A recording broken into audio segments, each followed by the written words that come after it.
No, because you said I was all-powerful, invincible, and stronger than a whole team of Avengers, which includes at least one god. So...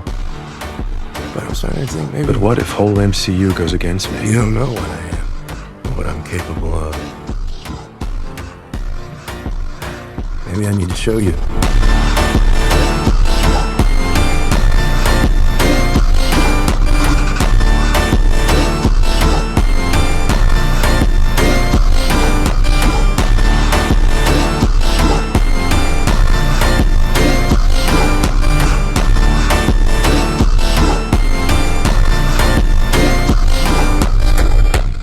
I don't want to hurt you guys.